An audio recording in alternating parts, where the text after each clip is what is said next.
Sambutan perayaan baru. Agak bosan dengan tahun baru yang setiap pergantian tahun muncul sekali setahun. Wah, pasti ada banyak yang keberatan jika dikatakan bosan dengan tahun baru. Karena hampir semua orang di seluruh dunia berharap melihat hal yang baru pada saat tahun baru. Bahkan tidak sedikit di antara mereka itu yang habis-habisan menampilkan barang-barang baru dengan berbagai jenis makanan dan minuman serta pakaian baru sebagai bentuk penyambutan akhir tahun dan tahun baru.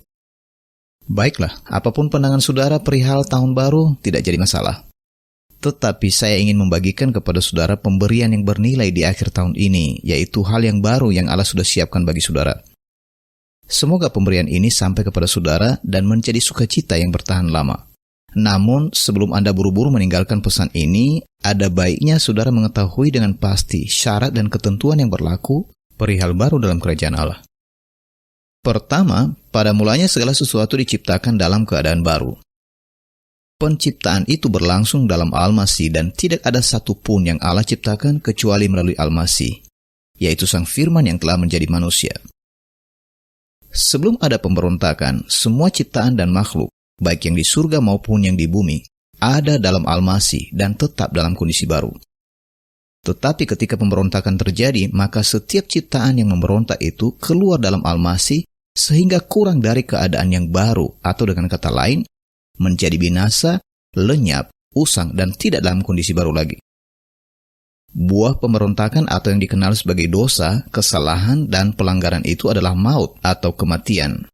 Dengan demikian, setiap ciptaan yang berada dalam kondisi berdosa, mulai dari manusia pertama sampai kepada seluruh keturunannya akan segera berlalu, lenyap, dan mati, sehingga tidak lagi dalam kondisi baru dan tidak dapat melihat hal-hal yang baru dalam Allah. Itu sebabnya dikatakan bahwa tak ada sesuatu yang baru di bawah matahari. Kedua, Allah menaruh perhatian khusus kepada manusia yang berdosa itu dan ingin menjadikannya baru lagi. Hanya saja yang lama dalam diri manusia itu harus dilenyapkan. Satu-satunya cara untuk menjadikan manusia itu baru adalah penciptaan kembali dalam Al-Masih, karena hanya satu cara yang Allah gunakan dalam karya penciptaan, yaitu melalui firman-Nya. Firman-Nya menjadi penentu posisi manusia, sehingga apabila ada manusia yang menerima firman Allah, maka dengan segera Allah menganugerahkan yang baru, yaitu ruh-Nya dalam diri manusia itu. Itu sebabnya dikatakan demikian, siapa ada dalam Al-Masih, ia adalah ciptaan baru. Hal-hal yang lama sudah berlalu dan semuanya telah menjadi baru.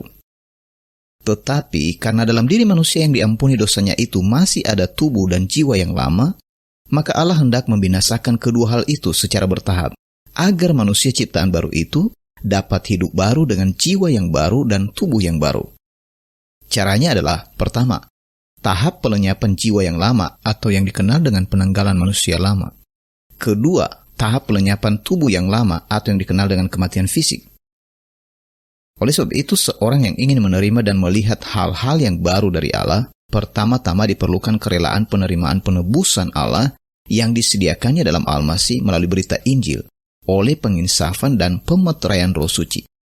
Setelah itu, disusul dengan kesediaan pelenyapan hal-hal yang lama melalui pembersihan oleh firman Allah dalam bentuk ajaran Injil hingga akhir hidupnya. Ketiga, karena bumi telah berada di bawah kekuasaan yang lama, yaitu dosa dan segala keinginannya termasuk iblis dan para malaikatnya yang telah dilemparkan dari surga ke bumi, maka Allah hendak membinasakan langit dan bumi yang pertama itu dengan menggantikannya dengan langit dan bumi yang baru, seperti telah tertulis. Lalu ia yang duduk di atas arasy itu berfirman, "Lihatlah, aku membuat semuanya menjadi baru." Ia juga berfirman, "Tuliskanlah ini, karena perkataan ini dapat dipercaya dan benar." Memang untuk saat ini iblis dan pasukannya telah menjadi penguasa langit yang pertama atau penguasa di udara dan juga atas semua manusia yang belum dimerdekakan dari perhambaan dosa. Dosa telah menjadi kuasa kematian atas diri manusia yang belum atau tidak menerima yang baru dari Allah. Tetapi dosa dan kematian akan dilenyapkan selama-lamanya oleh Allah dan menghukum manusia yang tetap dalam dosanya bersama iblis dan para malaikatnya. Jadi bagaimana? Apakah saudara sungguh menginginkan hal yang baru dari Allah? Temukan cara selengkapnya dengan mengikuti telekonferensi perayaan baru nanti malam pukul 19 WIB hanya di telekonferensi Bank Injil. Salam.